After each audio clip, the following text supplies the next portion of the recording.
exciter l'esprit des rois de Médie, parce qu'il veut détruire Babylone.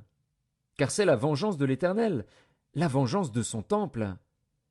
Élevez une bannière contre les murs de Babylone. Fortifiez les postes, placez des gardes, dressez des embuscades. Car l'Éternel a pris une résolution, et il exécute ce qu'il a prononcé contre les habitants de Babylone. Toi qui habites près des grandes eaux, et qui as d'immenses trésors, ta fin est venue, ta cupidité est à son terme. L'Éternel des armées l'a juré par lui-même. Oui, je te remplirai d'hommes comme de sauterelles, et ils pousseront contre toi des cris de guerre.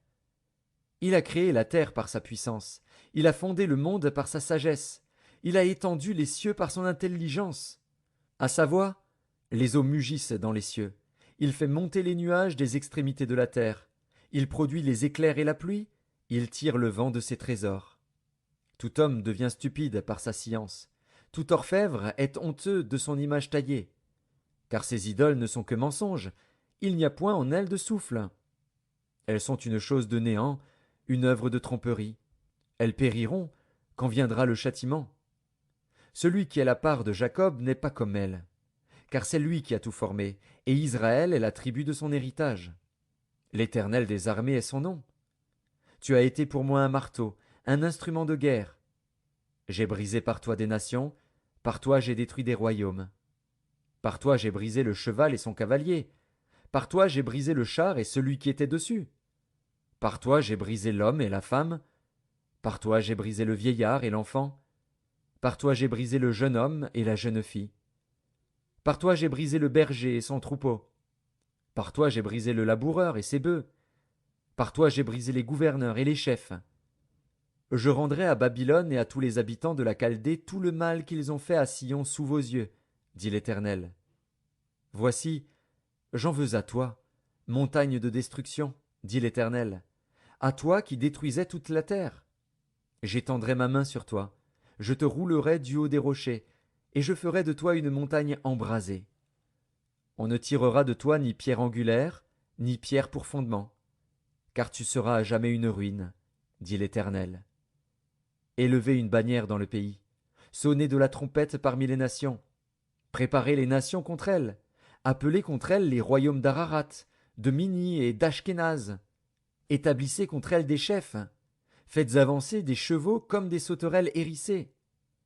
Préparez contre elles les nations, les rois de Médie, ses gouverneurs et tous ses chefs, et tout le pays sous leur domination. La terre s'ébranle, elle tremble, car le dessein de l'Éternel contre Babylone s'accomplit. Il va faire du pays de Babylone un désert sans habitants. Les guerriers de Babylone cessent de combattre, ils se tiennent dans les forteresses. Leur force est épuisée, ils sont comme des femmes. On met le feu aux habitations, on brise les barres. Les courriers se rencontrent, les messagers se croisent, pour annoncer au roi de Babylone que sa ville est prise par tous les côtés, que les passages sont envahis, les marais embrasés par le feu, et les hommes de guerre consternés. Car ainsi parle l'Éternel des armées, le Dieu d'Israël. La fille de Babylone est comme une aire dans le temps où on la foule. Encore un instant, et le moment de la moisson sera venu pour elle. Nebuchadnezzar, roi de Babylone, m'a dévorée, m'a détruite. Il a fait de moi un vase vide. Tel un dragon, il m'a englouti, il a rempli son ventre de ce que j'avais de précieux. Il m'a chassé.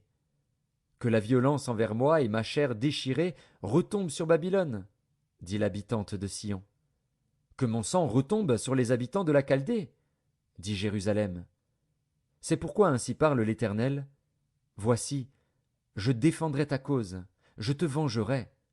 Je mettrai à sec la mer de Babylone, et je ferai tarir sa source. Babylone sera un monceau de ruines, un repère de chacals, un objet de désolation et de moquerie. Il n'y aura plus d'habitants. Ils rugiront ensemble comme des lions, ils pousseront des cris comme des lionceaux. Quand ils seront échauffés, je les ferai boire, et je les enivrerai pour qu'ils se livrent à la gaieté, puis s'endorment d'un sommeil éternel et ne se réveillent plus, dit l'Éternel. Je les ferai descendre comme des agneaux à la tuerie, comme des béliers et des boucs. Et quoi? Sheshak est prise, celle dont la gloire remplissait toute la terre est conquise. Et quoi? Babylone est détruite au milieu des nations. La mer est montée sur Babylone. Babylone a été couverte par la multitude de ses flots. Ses villes sont ravagées, la terre est aride et déserte. C'est un pays où personne n'habite, où ne passe aucun homme. Je châtierai Bel à Babylone. J'arracherai de sa bouche ce qu'il a englouti, et les nations n'afflueront plus vers lui. La muraille même de Babylone est tombée. Sortez du milieu d'elle, mon peuple, et que chacun sauve sa vie, en échappant à la colère ardente de l'Éternel. Que votre cœur ne se trouble point, et ne vous effrayez pas des bruits qui se répandront dans le pays. Car cette année surviendra un bruit, et l'année suivante un autre bruit. La violence régnera dans le pays, et un dominateur s'élèvera contre un autre dominateur. C'est pourquoi voici, les jours viennent où je châtierai les idoles de Babylone, et tout son pays sera couvert de honte. Tous ces morts tomberont au milieu d'elle. Sur Babylone retentiront les cris de joie des cieux et de la terre, et de tout ce